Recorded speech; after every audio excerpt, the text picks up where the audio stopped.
This entire show was an embarrassment for Don Lemon.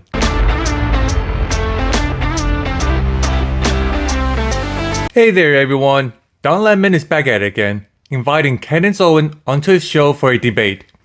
I'm pretty sure anyone who watched the video just wants to see Candace grilling him.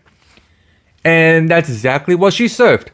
She dog walked him, clowned him, and exposed this man on his own show. It's wild seeing Don Lemon make the jump from mainstream media to the podcast world. Remember on CNN, he never had to deal with real debates.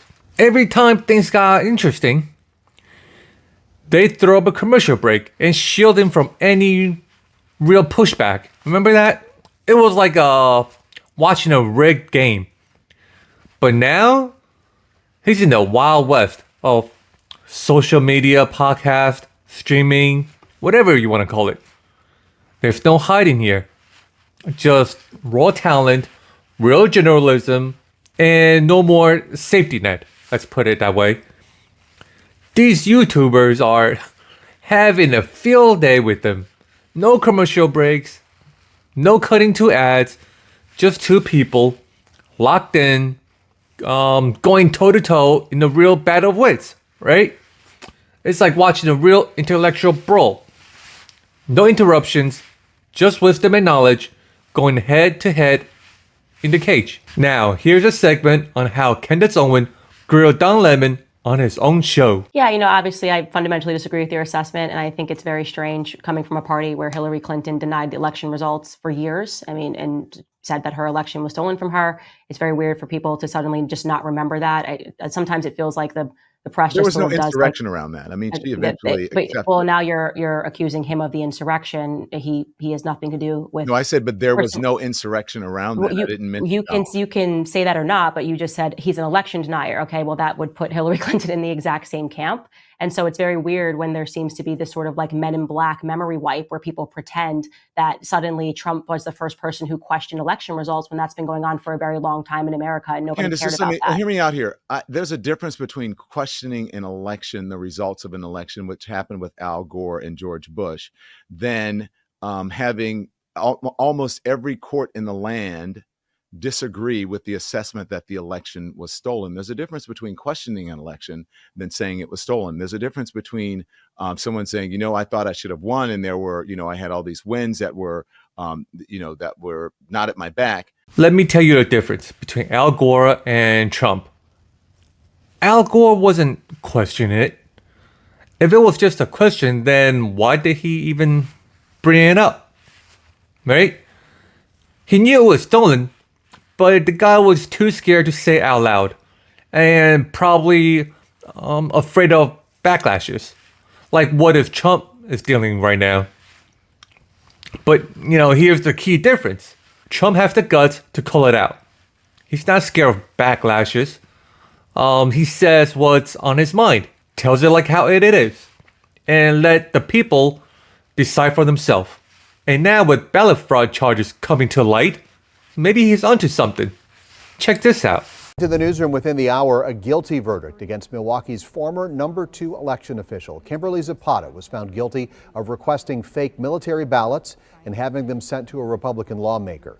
She admitted to investigators she wanted to expose flaws in the election system. This was not the way to do it, said the jury. She was found guilty of 3 counts of ballot fraud and 1 count of misconduct in public office. She faces up to 5 years in prison, sentencing scheduled for May 2nd. You see, what if they're the question? There goes the evidence and plenty more. Why didn't he question this or cover this news? I don't know. Typical Don. There's a lot of people saying you can take Don out of CNN, but you can't take the CNN out of him. Let's continue. Then someone saying, you know what, the election was stolen and that these people are heroes who actually desecrated the Capitol and beat up police officers, and a police officer ended up dying. That's a whole different thing. Those two are not equal.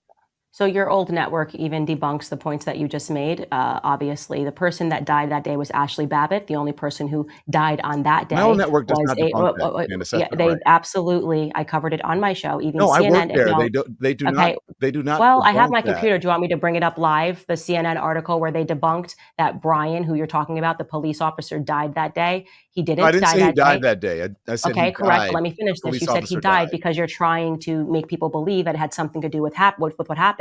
He died of a stroke, a completely unrelated stroke days later. And beat up police officers, and a police officer ended up dying. Don. He claimed he worked at CNN and they never debunked us. Well, big shout out to Candace for setting the record straight. Check this out. On CNN website, back on January 27th, they reported that Officer Brian Sicknick died from his injuries sustained on duty. But then, fast forward to April 20th, they published another article saying Officer Sicknick actually suffered strokes and died of natural causes. So which one is it? The dude clearly tried to make believe something happened that day relating to Officer Brian's death. He just said it a minute ago. And beat up police officers, and a police officer ended up dying. And then denied what he just said. It's embarrassing. He should shut his show down. He first tried on Elon, and now Candace. What is he, an idiot? He's digging his own grave by having two people a lot smarter than him on his own show, and people not falling for his gotcha tactics. Regarding the insurrection narrative, there are questions that still have not been answered that seem implausible to me. I happened to be on that day in DC, 9 months pregnant, and it's just stunning to me that that whole summer DC burned and nobody cared, and then suddenly people are talking about an insurrection and nobody is asking the common sense question of why the FBI, while they can lock up grandmas for having walked into the Capitol, some of these charges are heinous. Absolutely heinous. You see these people on camera just for simply walking in at the beckoning of security guards who allowed them in, were put into prison for a very long time. So I'll ask you the question: do you think it's a legitimate stance, or that it's legitimate that the FBI can't figure out who it was that dropped off pipe bombs the night before? No, I don't think that any of what you said is very relevant, because the facts It's not speak relevant. for Okay. themselves. The No, pipe I bombs don't are think not that it's relevant. relevant. I think talking about the FBI is really... Every time Candace hits down with the real evidence and valid concerns, he shuts it down by saying it's not relevant. What do you mean it's not relevant? The FBI still can't figure out who dropped off the pipe bombs the night before January 6th. That's a huge concern. Were they planning to blow something up? But typical Don, if it doesn't fit his narrative, suddenly it's irrelevant. Keep in mind, this 3-minute clip is just the start of his full 60-minute podcast. In those 3 minutes alone, Don already dropped 2 lies. If I had to go through all 60 minutes, it'd take days to break down all these nonsense that he was saying. I don't know what he's on. But how does he seriously not think that no one's gonna notice the double standards in every argument that he makes? Candace is practically schooling him like a kid. Seriously, Don. Get educated and grow up. So that wraps it up, guys. If you enjoyed listening to my thoughts, please graciously hit the like button and sub this channel. It means a lot to me. Stay humble, stay real. Peace out.